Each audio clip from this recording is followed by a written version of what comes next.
É esse contexto que eu quero colocar, qual é o papel que essa entidade, essa organização, que é muito mais do que uma empresa, e é isto que não percebeu o Comitê Consultivo do PPI, o Comitê Coordenador do PPI, ele é muito mais do que uma empresa. Ele é parte de uma estratégia de política tecnológica industrial de Estado.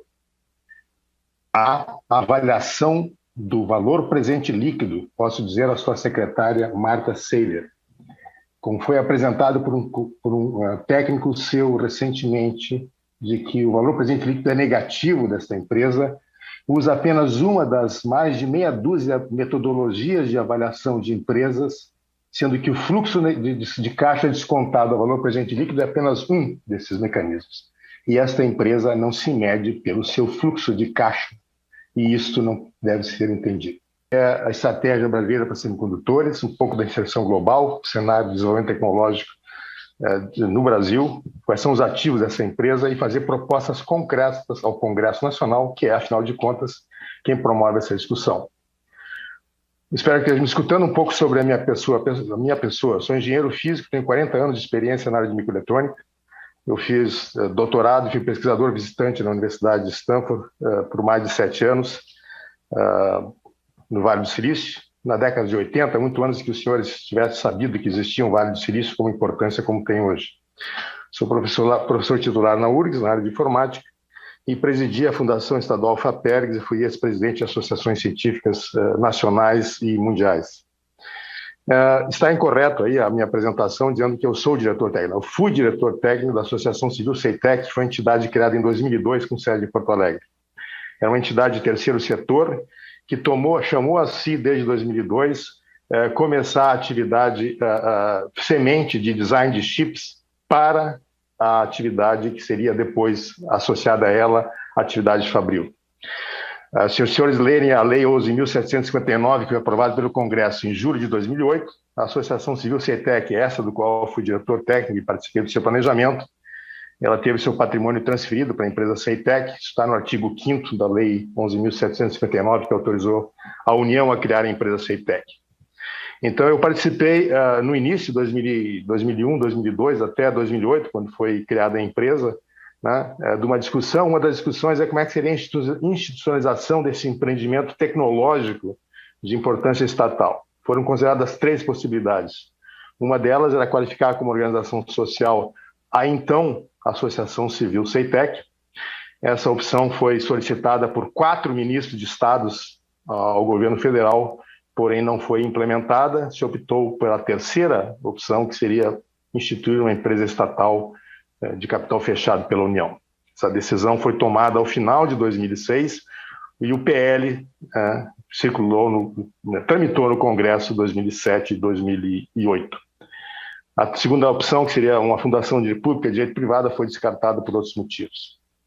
Então, todos os ativos, tangíveis e intangíveis, recursos públicos vertidos pela FINEP, pelo FNDCT, pelo BNDES para a Associação Civil, foram vertidos para a empresa estatal, que só ganhou um CNPJ em 2009. Os países com economia desenvolvida, e aí eu faço aplaudo a colocação da secretária Marta Seiler. Ela está correta ao dizer que o CEITEC precisa investir muito. Sim, secretária, precisa, e ela investiu muito pouco. Se a senhora pegar o que houve de investimento em capital fixo nesta empresa nos últimos 10 anos, não é R$1 bilhão que os senhores colocam para a imprensa. Não é. Apelo aos senhores senadores que sempre que lerem o jornal que o Estado brasileiro investiu R$1 bilhão em microeletrônica no CEITEC, por favor, desmintam esta afirmação. Porque foi investido muito pouco em tecnologias novas e equipamentos dentro da sala limpa. E há números que estão de posse do Ministério para provar isso. A secretária está correta em dizer que o CEITEC precisa do concurso de um investidor privado como parceiro. É verdade, mas se o Estado sinaliza, através da finalização da lei do PADIS, através da venda e liquidação abrupta de um patrimônio como esse, estratégico, o Estado dá sinalização errada para o investimento privado. A secretária Seiler e o Ministério da Economia está equivocado na metodologia de avaliação desse investimento.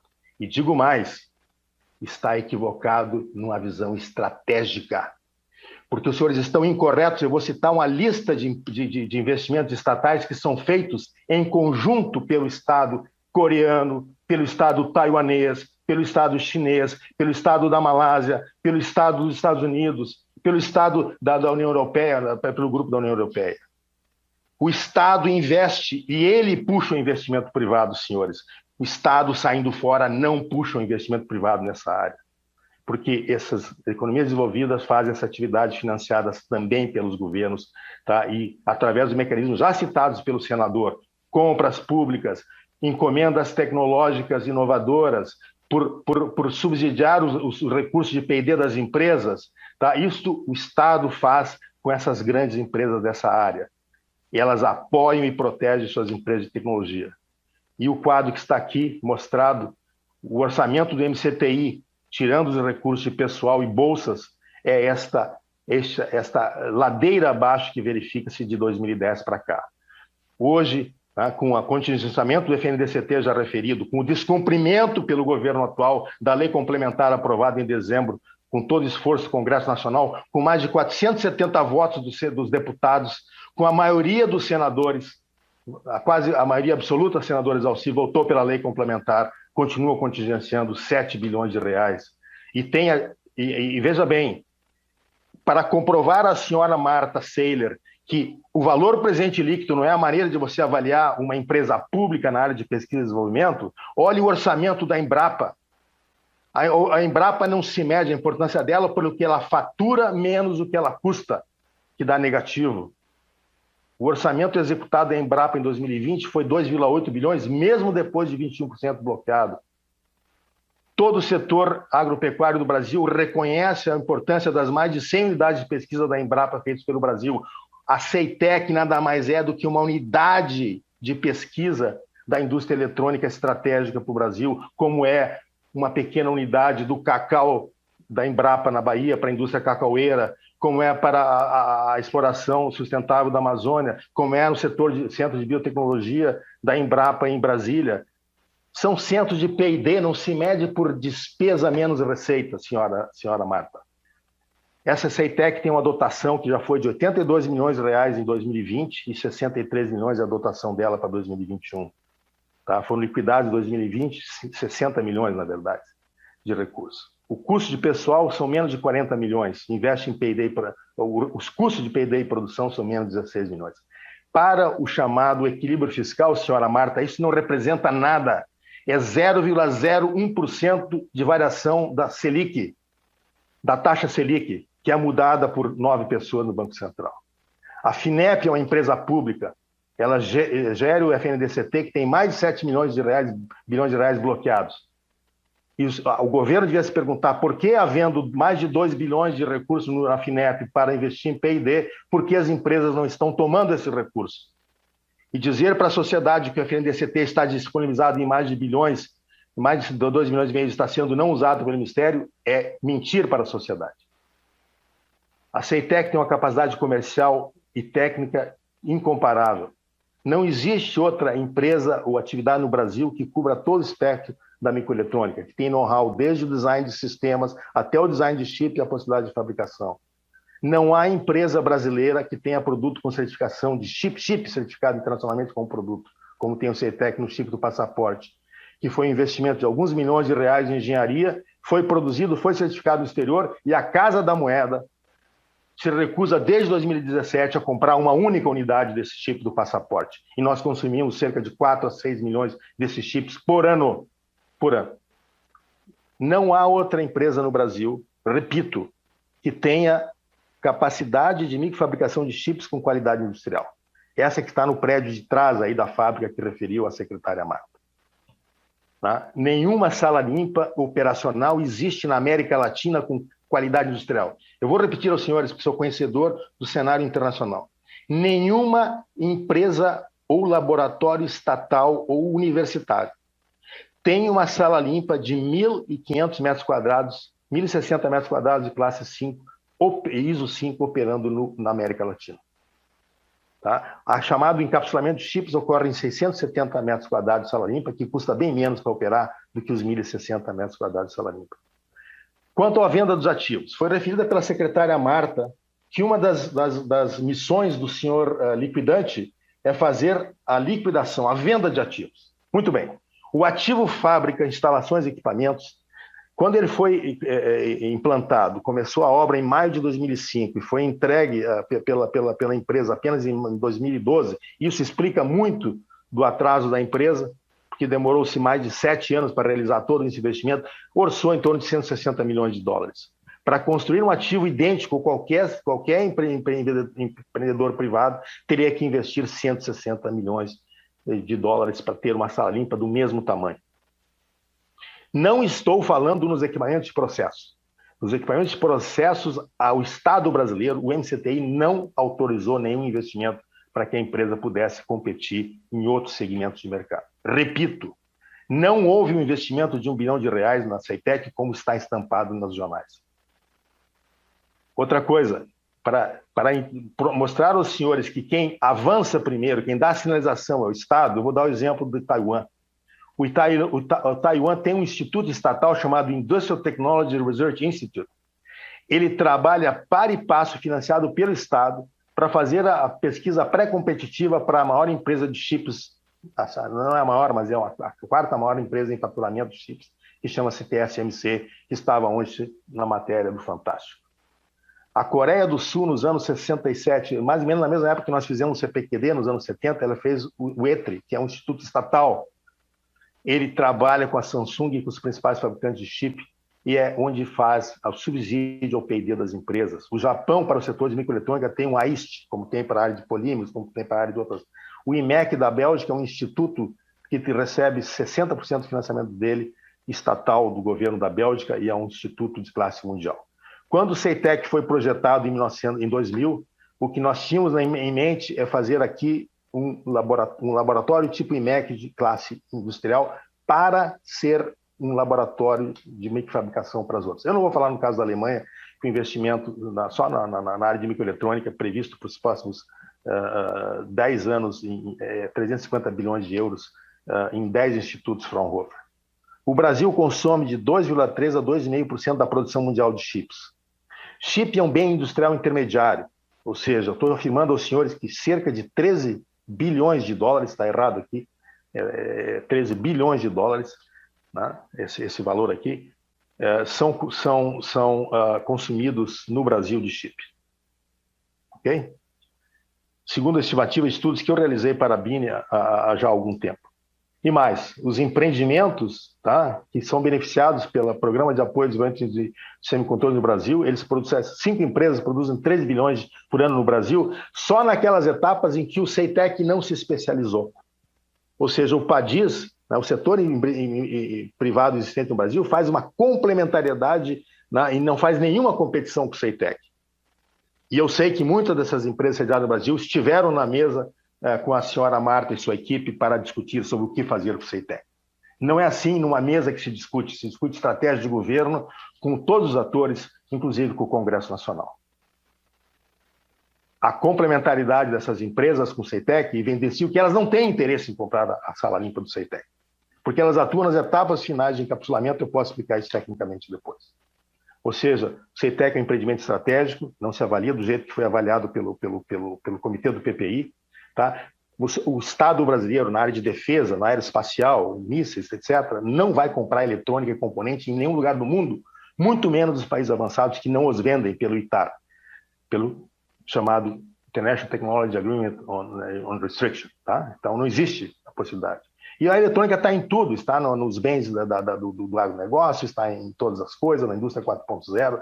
Eu não vou entrar aqui em questões técnicas. Tá? E há uma diversificação de oportunidades para a inovação em escala global que o Ceitec não conseguiu se inserir exatamente porque o apoio estatal para a empresa é muito tímido e porque os mecanismos de gestão estatal são muito pouco flexíveis. E para que precisa manter o Ceitec? Porque ele é um centro de inovação. Ele é um SESI da indústria eletrônica. O sistema Senai não terá condições de fazer um investimento de 160 milhões de dólares para a indústria eletrônica no Brasil. Ela faz treinamento de pessoas, mas ela não tem condições de investir. É um Senai da indústria microeletrônica, o Ceitec. Se o Ministério da Economia não assim compreendeu ainda, está completamente equivocado.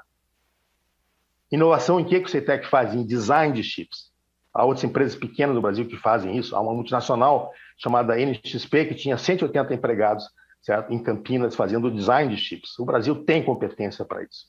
Nenhuma multinacional, como eu falei para vocês, naquela história, faz a microfabricação de chips no Brasil. Finalmente, senador, as propostas para o Congresso Nacional. Primeiro, tá? A realização dos ativos da empresa está prejudicada pela mera enunciação de que o Estado quer liquidá-la.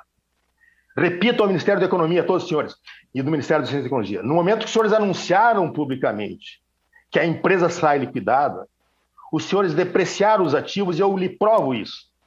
Porque os ativos em design são pessoas, engenharia. 40 designers já saíram da Ceitec desde que o governo fez esse anúncio.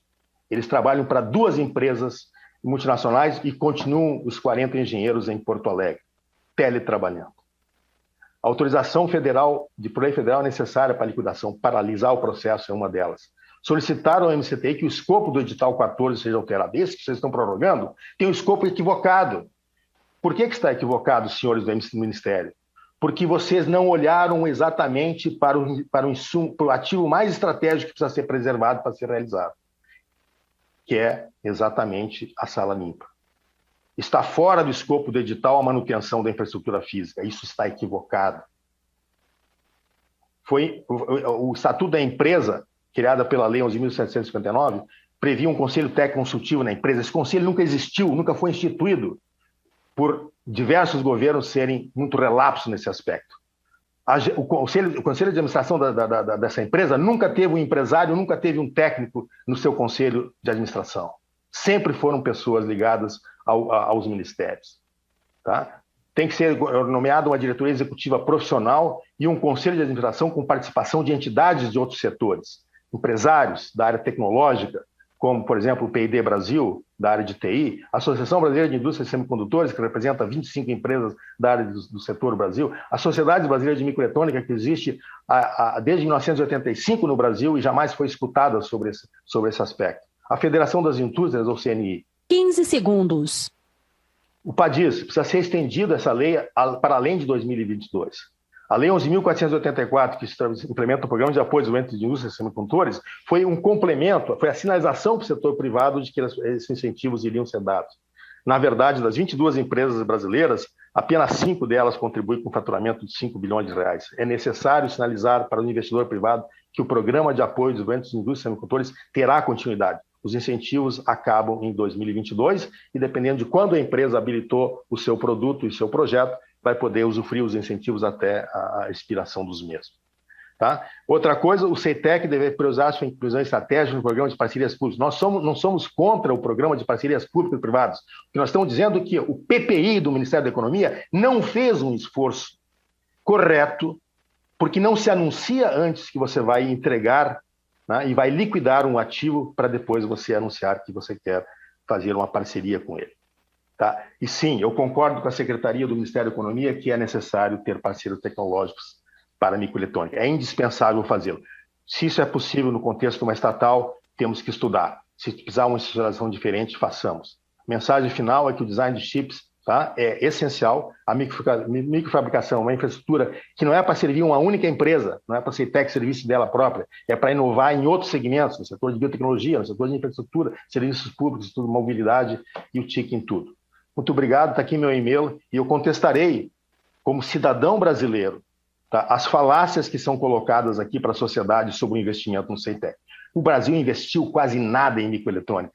Tá? O fracasso dos anos 90 é uma prova de que a estratégia, como está sendo feita agora nos anos 2020, é equivocada, como foi feita em 1990, quando espantaram todas as multinacionais que tinham atividade de fabrir microeletrônica e simplesmente todos os grandes grupos nacionais desistiram de investir nessa área. Se o Estado não sinalizar que quer investir, não haverá investimento privado. E se faz parceria público-privada em microeletrônica de outra forma, senhora secretária, não da forma como os senhores estão fazendo.